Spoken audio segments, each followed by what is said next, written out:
Bloomberg Audio Studios. Podcasts, radio, news.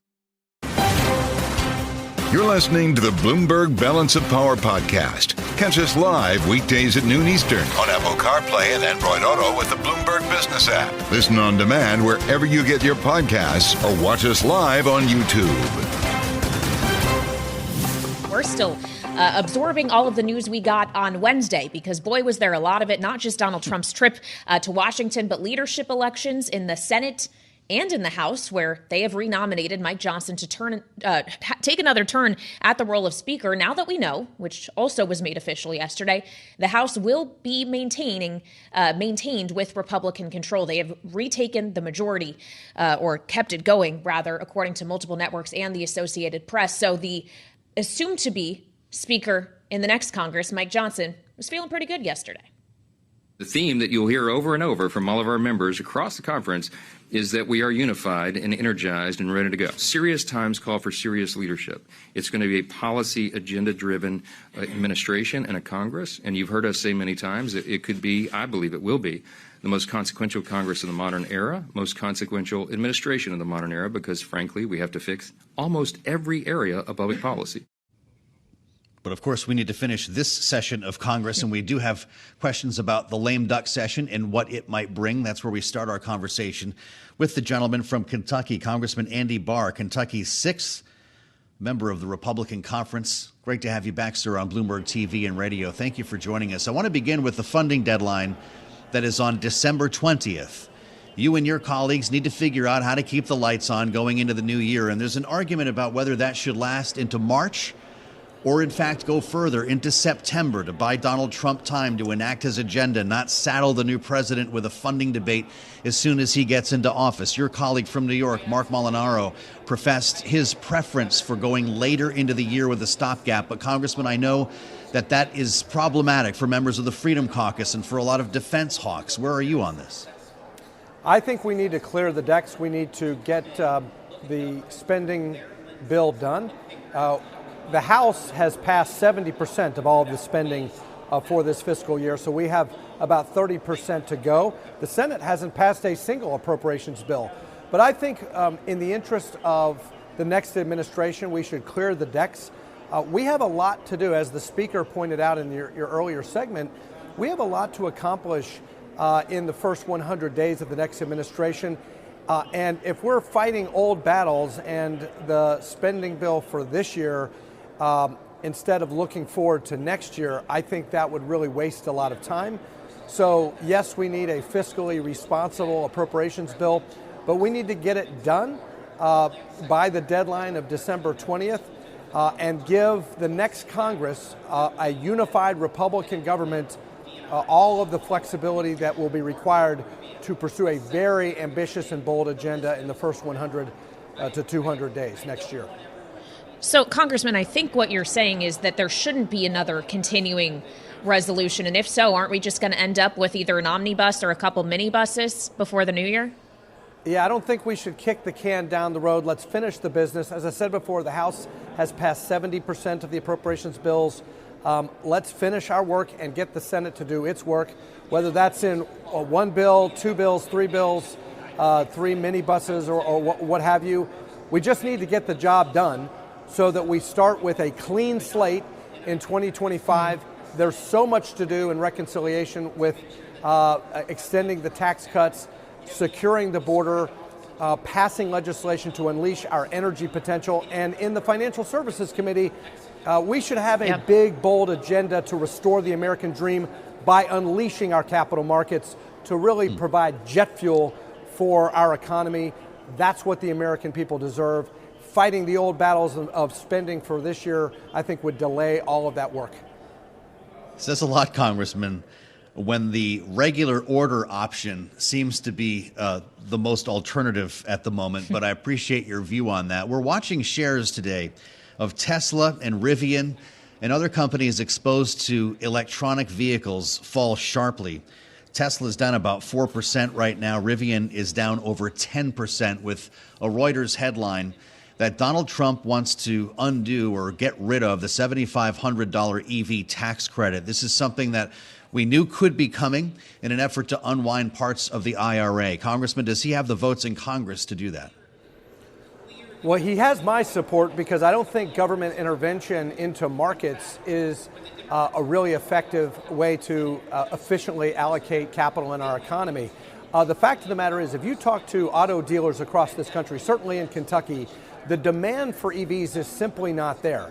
And clearly, through the Inflation Reduction Act, Congress was trying to put its finger on the scale and have the government incentivize the allocation of capital, incentivize the transition to electric vehicles when, frankly, market demand is not there. The most efficient way to allocate capital is, of course, through the free market. And this kind of industrial policy is not a good way to promote American competitiveness. Frankly, we are in a global competition with China and other countries, and we shouldn't try to counter China by becoming more like China by copying or imitating their industrial policies. We need to be the best version of ourselves, which means that we need to unleash our capital markets, and we need to be we need to embrace the market, and the market simply does not support a precipitous transition to electric vehicles. The American people just don't want it. I want to talk about a different transition, Congressman, the transition of power between presidents we're experiencing now as Donald Trump has been outlining the selections for his cabinet. I know Capitol Hill was taken a bit by surprise yesterday when we learned that one of those was then Congressman Matt Gaetz from Florida. I wonder your reaction, sir, to not just the selection of Gaetz as Attorney General and whether you think he has the character for that job based on your experience working with him in the House, his sudden resignation, and the fact that this is now 3 House members that have been pulled for the administration, making a thin majority a bit more difficult to navigate. Well, let me just say, I think Elise Stefanik is a fantastic choice for UN Ambassador. She's going to do a great job. The Senate will work its will with all of these, including Mr. Gaetz, and the Senate will, of course, have a say in whether or not these nominees will ultimately get their pick. But in terms of Mr. Gaetz's vacancy, what I'm most excited about is the fact that Governor DeSantis has said we will fill that seat before January 3rd. So we will have a new member of Congress, and we will be able to secure that very important thin majority that we have so that we have unified control of the House, the Senate, and the White House. Should the House Ethics Committee, which is set to meet tomorrow, 3rd, by the way. Understood. Should the Ethics Committee, Congressman, release the report that it has been working up about Matt Gaetz, either to vindicate him or otherwise inform the confirmation process? They're set to meet tomorrow on this. Yeah, I think the Senate will demand that. I think the Senate will need that information in order to work its will in the advise and consent process. And so I think it is important that the Ethics Committee, I do not serve on the Ethics Committee, but I do think it's important for the Ethics Committee to wrap up that work so that the Senate can have all of the information in considering that nomination. Well, sir, you may not serve on the Ethics Committee, but you do sit on the Financial Services Committee. You would, in fact, like to be its next chair. In that role, what would be agenda item number 1 in the new Congress? Is it banking? Is it crypto? Is it both? It's all of it. We need an American Dream Act. We need to restore the American dream. The exit polls were very clear. Why did the American people vote for Donald Trump overwhelmingly, and even the popular vote? Why did the American people give Republicans control of Congress and total control of the government? Is because they're dissatisfied with the direction of the country. Over 2/3 of Americans believe that we're on the wrong track.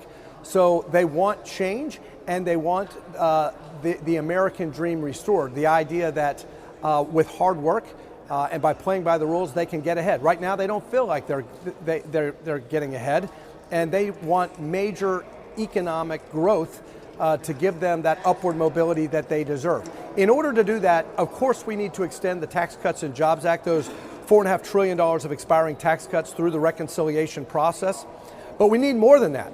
We need to unleash our capital markets, and that means deregulation of our capital markets. It means deregulation of the banking sector. It means a regulatory framework for innovation in fintech and digital assets, providing clarity, certainty, and durability in the law to make sure that all of that innovation happens here in the United States.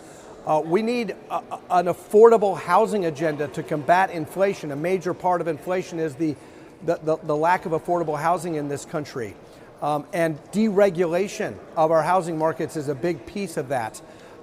The Federal Reserve needs to continue to shrink its balance sheet so that we get to price stability. And with price stability, we can gradually lower those interest rates to make housing more affordable. In addition to that, I think we need a national security agenda in financial services. I think what you're going to see with the Trump administration and unified control of Congress by Republicans is maximum pressure on our adversaries through the Department of Treasury and sanctions. The previous administration was chasing sanctions relief. When Donald Trump says he can end the war in Ukraine, what he means by that is crushing sanctions on Moscow instead of chasing sanctions relief, whether it's Tehran or whether it's Moscow. You will see a much tougher Treasury when it comes to our adversaries that will give us leverage to end some of these conflicts around the world and deter our enemies. So it's a multi-tiered strategy. It's strength through deterrence on the national security front. And then, because we're in a global economic competition, it's about making our financial system much more competitive through deregulation.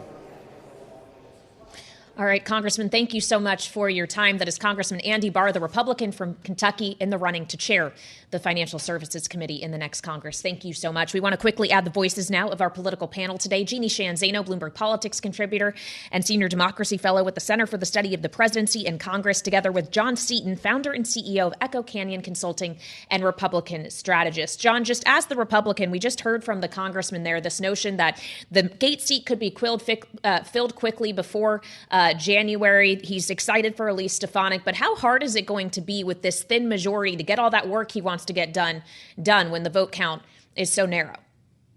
It's going to be a challenge for sure. I will say, for someone who was just on the back bench less than a year ago, or about a year ago, Speaker Johnson has done a very, very good job of corralling votes and getting to it was 218. Now I think it'll be about 216 votes that he needs to pass this legislation. So it will be a lot of work. There'll be a lot of, I think, deals that are going to have to be cut to get these things through. But I would not count out Speaker Johnson. He's done a very, very good job so far.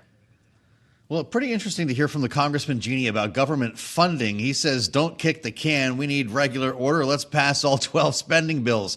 Would it not take a Christmas miracle for that to happen?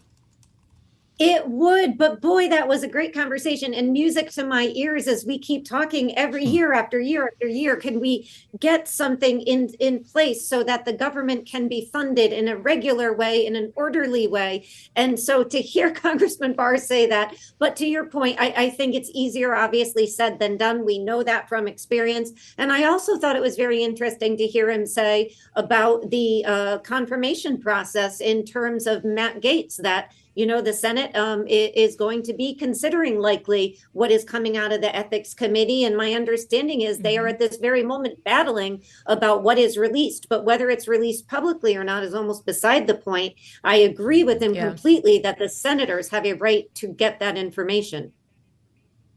Well, I wonder about one senator in particular, John, the one who was all excited about a new job yesterday. Senator John Thune of South Dakota, just elected to be the next majority leader, and then he's handed the difficulty of navigating a Gaetz confirmation process. How do you think he'll do?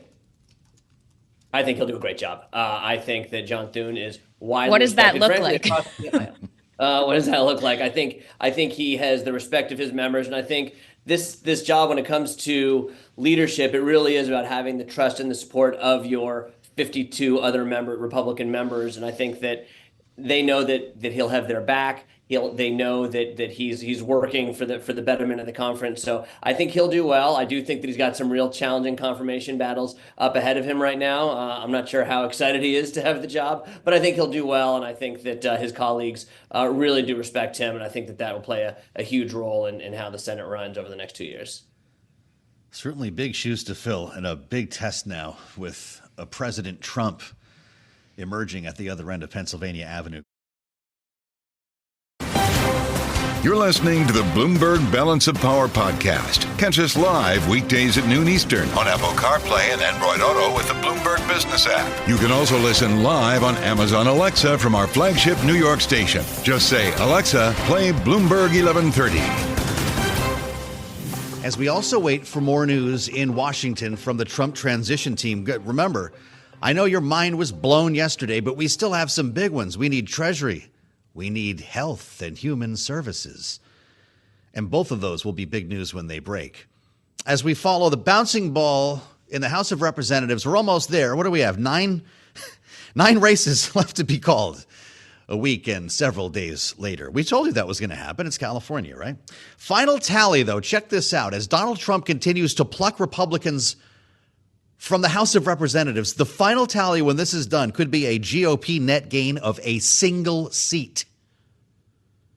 And so Mike Johnson, the Speaker of the House, fresh off leadership elections yesterday, sees and feels unity with his very thin margin, wafer thin. Here's the Speaker of the House.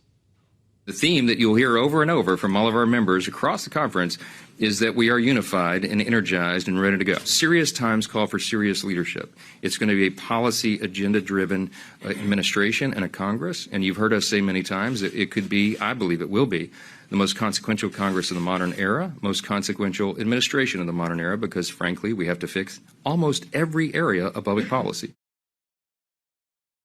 Beginning with funding the government. Remember, we've got a funding deadline on the 20th of December, and that's where we start our conversation with the gentleman from New York. Dan Goldman is here, the Democrat from New York's 10th Congressional District, the force behind the Bagel Caucus. Congressman, it's great to see you. Welcome.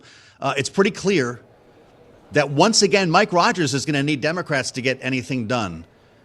How much support will the Democratic conference give him on things like funding the government? Well, it really depends, Joe, and it just as it depended in the last Congress when Democrats stepped up to be the adults in the room and make sure that we kept the government open. We passed a budget. We provided much-needed supplemental security assistance to our Democratic allies around the world. There will be a thin majority, probably less than what it was in the last Congress. And it really depends on which way this Republican Party wants to go. I am encouraged to hear Speaker Johnson say that it will be a policy-oriented Congress. Donald Trump's Project 2025 and some of his initial nominations for cabinet posts reflect an unserious, non-policy-oriented approach. And that will really determine what Democrats are going to do. If Donald Trump is going to try to dismantle our democracy for his own personal retribution and personal gain, he will not find any cooperation from Democrats. If he wants to focus on policy and fixing the border, addressing our economy, he very well may have partners in the Democratic Party. But it really is on them to figure out which path they want to go. We had Kevin Roberts in a couple of days ago, the head of the Heritage Foundation and one of the forces behind Project 2025, which you just mentioned. He's someone who's trying to get back in from the cold, it seems. And, you know, the Trump camp disavowed much of that plan. When you talk about dismantling democracy, are you talking about Schedule F or some of these other ideas in 2025? Just what should our audience know that you're referring to? Because I haven't seen any sort of real proposal on that front yet. Yeah, I mean, I think it's a combination of things, Joe. Schedule F, which for those who don't understand, would allow career expert government employees to be fired at will and potentially replaced by political loyalists who are unqualified and incapable of actually running the day-to-day government. What that will do, and we've seen it a little bit from the nominations of Tulsi Gabbard and Pete Hegseth and Matt Gaetz, is it will turn these executive branch agencies into political arms of Donald Trump. And that will undermine our national security. That will weaponize the Department of Justice to go after Trump's enemies and allies. Matt Gaetz will execute that to Donald Trump's wishes. It will allow the military to be used, for example, to disperse a protest on the National Mall that Donald Trump doesn't like. And it will really undermine our intelligence community if Tulsi Gabbard, who has very untoward relationships with Assad and Putin, oversees our intelligence community. So that's a big part of it. But we're also talking about getting rid of the Department of Education. We are talking about yanking certification for mifepristone, medication abortion. We are talking about rolling back all of the incentives and subsidies for renewable energy. And the list goes on and on and on. Those are more policy decisions, but combined with Donald Trump's personal revenge tour and his authoritarian rhetoric, there's a real danger that the basic foundations of our government are going to be destroyed. Well, it brings us to our resolution. And I do want to just say, I realize that you have concerns, Congressman, but we haven't seen any formal proposals on that front. He's not in office yet. We're ready for whatever happens. But you're up with a resolution to make sure that he only serves one more term. This is something that you're introducing today in this session of Congress. Mr. Goldman of New York, I'm looking at it in front of me here, submitted the following. Referred to the committee, resolution reaffirming the validity and applicability of the 22nd Amendment. Whereas President-elect Donald Trump told Republican members of the House on November 13, quote, "I suspect I won't be running again unless you say he's so good. We've got to figure something else out," unquote. Now, a lot of people thought that was a joke, Congressman. You took it seriously enough to draft this. Reaffirming the 22nd Amendment applies to 2 terms in the aggregate as President of the United States. This is already in the Constitution. What makes you think you have to do this? Well, I've been following Donald Trump very closely for the last 5 years, Joe. As you know, I was the lead counsel on his first impeachment investigation. And I know how he operates. And how he operates is by floating trial balloons that he often claims are jokes. But he's very serious about it. And he's been talking about staying on past this next term for years. He's made numerous references to it. And the way that he operates is that things start as a joke, then they become normalized, and then he tries to do them. And so this is simply just to call on Congress to reaffirm that the 22nd Amendment, as it clearly states, applies to Donald Trump and non-consecutive terms, 2 terms in the aggregate. It is plainly written in the Constitution, but there is enough talk about it from Donald Trump, from others who support him. Lauren Boebert made a reference to it last week. There's enough talk about it that it is imperative that we very immediately and very clearly stand up and say, this is what the Constitution says. Republicans in Congress, are you for the Constitution or are you against the Constitution? It should be very easy for them because it is very simply what the Constitution says. But unfortunately, if Donald Trump does not believe in the Constitution, all too often Republicans in Congress go along with them. And if that is the case for the next 4 years, our Constitution will be sorely undermined. So you're calling on lawmakers essentially to support what has already been written here. You mentioned Matt Gaetz. And I do remember, if we can go back a couple of years here, December 2019, House Judiciary Committee, you had quite a throwdown with Matt Gaetz over the impeachment of Donald Trump. He called you out as the majority's witness and counsel. In addition to being a Democratic donor, I'm looking at a news release that Matt Gaetz's office kicked out that very day as they describe you as frequently attacking the president on Twitter.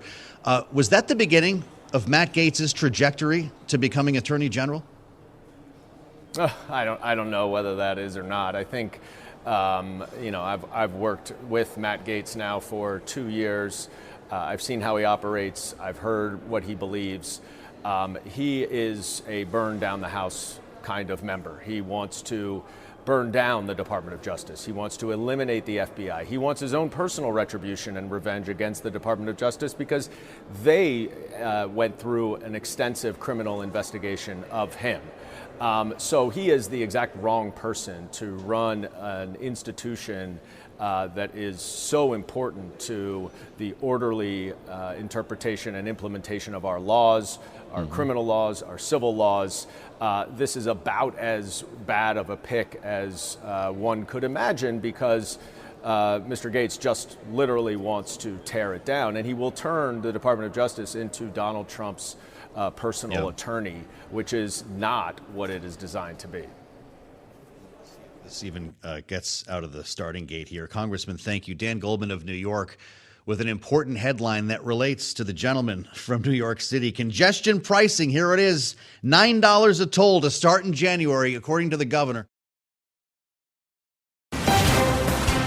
You're listening to the Bloomberg Balance of Power podcast. Catch us live weekdays at noon Eastern on Apple CarPlay and Android Auto with the Bloomberg Business app. Listen on demand wherever you get your podcasts or watch us live on YouTube. Thanks for being here on Bloomberg TV and radio. I'm Joe Mathieu alongside Kailey Leinz. It's the Thursday edition of Balance of Power with still many questions about the appointments that we're hearing and will still hear from Donald Trump as he fills out his cabinet. Much of the view, Kailey, has been domestic, but there's a deliberate effort here at Bloomberg to keep our eyes on geopolitics, with a lot of questions about what another Trump administration will mean specifically for Ukraine and the Middle East. Antony Blinken is back overseas, by the way, not to deal with the matter of Israel. He went to Europe, went to Brussels to talk to NATO about Ukraine as the administration tries to get the remaining money and material from the $61 billion relief package for Ukraine out the door, Kailey, before the inaugural. Well, yeah, as they're trying to perhaps Trump-proof this to the extent that they can, knowing that both the president-elect and the vice president-elect have expressed skepticism about continued U.S. support financially for Ukraine. And then there's, of course, the other people who could join this administration to consider here as well. We learned yesterday that Senator Marco Rubio of Florida will be tapped for Secretary of State. Former Congressman Tulsi Gabbard will be Director of National Intelligence. Yep. We've gotten a number of picks that raised many foreign policy questions. Hegseth. Of course, before that, Pete Hegseth, the Defense Secretary, and Elise Stefanik tapped for ambassador to the U.S. Did you put together the mosaic here? If you're with us on Bloomberg TV or on YouTube, you can see it in real time. It does make you wonder what the administration's approach will be, Kailey, remembering Donald Trump said he would end this war in Ukraine on day one. So we want to get more on the ongoing war in Ukraine and how this administration could approach it, this incoming administration, and turn to Melinda Haring. She is non-resident senior fellow at the Atlantic Council. Welcome back to Balance of Power, Melinda. As we assess those who could help shape Donald Trump's foreign policy in this second administration, and specifically the language we have heard from them on Ukraine, what do you make of the picks so far? How do you think Ukraine feels about them? Hey, Kailey. So we don't know a lot at this point. Ukrainians were relieved at the choice of Secretary of State and also at the National Security Advisor. Both Rubio and the congressman are internationalists. And the congressman in particular, the future National Security Advisor, Mr. Waltz, has a strong record on Ukraine. His votes have been good for his record. He's met with Ukrainian soldiers. He gets it. So I think Ukraine felt a huge sense of relief at those two appointments. What does Pete Hegseth specifically bring to the effort, knowing that he's looking to house clean at the Pentagon? We can attack this from a couple of different ways here, Melinda. Foggy Bottom is one, the State Department. The other, though, is the Pentagon itself and the promise to fire scores of generals. What would that mean for intelligence sharing, for strategic gathering when it comes to Ukraine?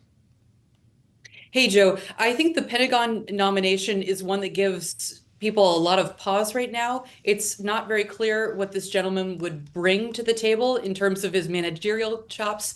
When you zoom in and look at Ukraine, the Pentagon has been critical in making sure that all of the weapons that Congress has appropriated get there on time. And this gentleman seems to be occupied with a lot of domestic concerns. So I think the foreign policy crowd in Washington is very skeptical of this nominee.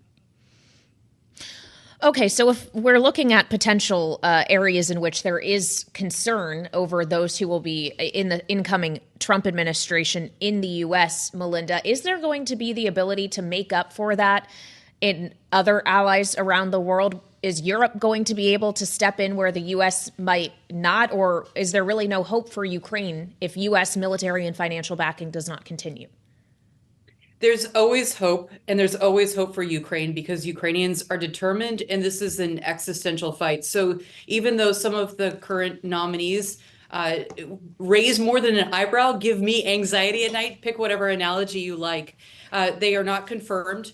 They may not make it through the confirmation process. And the attitude in Kiev is a lot chiller than it is here in Washington. Their attitude is, we can work with anyone. We will find the right argument and we will make the case because Ukraine must have assistance. And Europe is stepping up. Europe has been freaking out for the last week. And they realize that they haven't put their defensive lines in place. They haven't stepped up manufacturing to the extent that they need to. And I think they're finally freaking out. And that's a good thing. That's a good thing for European security. It's a good thing for U.S. taxpayers as well. Talk to us, Melinda, about what is being prepared for shipment, whether it's money or material, military gear. What does the administration have left that it is so determined to send over before January? Yeah, Joe, this is the really important question. So Jake Sullivan, the current national security advisor, has said that the $5.5 billion remaining on the books will be in Kiev by January 20th. It will be Trump-proofed. Now, I've been making some phone calls and talking to people on Capitol Hill, and that's not what I'm hearing and seeing. According to some of the conversations I've had, Joe, only 20 to 25% of that kit that the Ukrainians really need, and it's very hard now, will arrive by January 20th. So apparently the White House decided to put this military equipment on to ship it by sea rather than to fly it in. So this is a big problem, and I hope the White House can speed it up because Ukrainians are depending on it. Well, let's talk about something else Ukraine is dependent on, because wars are not just fought with actual ammunition and weapon. They're fought with information and the ability to communicate. And I wonder, Melinda, what your reaction is to the role we are seeing Elon Musk now play in his closeness to the president-elect, the role he will serve, we understand, as the co-head of the Department of Government Efficiency, knowing that he has the power to influence the operations of Starlink, and according to reporting, has even discussed that matter with Vladimir Putin. Right. So this is a relationship that I'm going to continue to watch. We don't know how it's going to evolve, but the fact that Musk is involved in the conversations over Russia and Ukraine means that it's important and that it will be an elevated issue in the early days in the Trump administration. So unfortunately, I don't think we can speculate much more beyond that. It's something I'm watching. Melinda, if Donald Trump's idea of ending this war on day one includes a settlement that gives Russia all of the occupied territory that it's taken, from the Donbass all the way down through Crimea, does he have a willing partner in President Zelensky, or is that a deal breaker? So I don't know. So right now, Zelensky is saying no territory, but the conversation in Kiev has switched from territory, Joe, to security guarantees. And I think that's the area where the Ukrainians are not going to give whatsoever. They've said, even if we freeze the conflict now, even if there's some kind of DMZ zone, we know that the Russians will come back at us, and we can't live in peace. This is not this is not a just peace. And it's interesting that Donald Trump has used the phrase just peace. It's also interesting. So Trump made a lot of promises. There's a lot of campaign rhetoric. He said that he will end the war in 24 hours. I'm sorry, that's not possible, but it's instructive to go back and look at his record. So when he pulled out of the Iran deal, it took them 16 months to do it. So I think Donald Trump is likely to find out that he makes these big, bold promises, but the actual implementation is quite sticky. And he's not going to want to put himself, especially in the early days in his administration, in a weak footing. If he were to freeze aid on January 20th, there's going to be egg all over the United States face, and the Chinese are watching us and what we're doing in Ukraine. I don't think Donald Trump can afford that, and I think he is probably going to pivot back to a Reagan-esque theme of peace through strength. As we consider what's actually happening in Ukraine now, Melinda, obviously there has been in the last several weeks a lot of focus on the fact that North Koreans are now involved in this conflict. What actually has that done to change conditions on the ground and the actual operations and abilities of Russia and the way in which Ukraine has to respond? Kailey, it's making the infusion of these 10,000 North Korean troops up in Kursk Oblast is making it more difficult for the Ukrainians. The Ukrainians are short on men and shells right now, and the pressure is really on. Is it decisive? No, but it increases the pressure, and it's also winter, and the winter season is going to be hard, cold, and brutal, and I expect pretty severe blackouts if the Russians continue their missile strikes, which they have been over the past week. You know, we're assuming as a premise of this conversation, Melinda, and maybe rightfully so, I guess that's my question, should we assume that this new Congress, with Republican control of both the House and Senate, would not approve any further funding for Ukraine? Joe, I'm not willing to concede that yet. So there was a lot of hope for a supplemental bill, but it doesn't look like that's going to happen in this lame duck period. But look, you and I have had lots of conversations about Speaker Mike Johnson. He cares about Ukraine. He cares about the Christians that are being persecuted by Russia there. He has personal relationships with a lot of Ukrainians, and he knows what's at stake. And a majority of Republicans still support Ukraine. So I'm definitely not giving up on Congress. There's bipartisan support for Ukraine on Capitol Hill, even in Trump's second term in office. Well, I guess we'll see if that bipartisan nature is enough to get things over the finish line in this upcoming Congress when there's a lot domestically that they want to get done.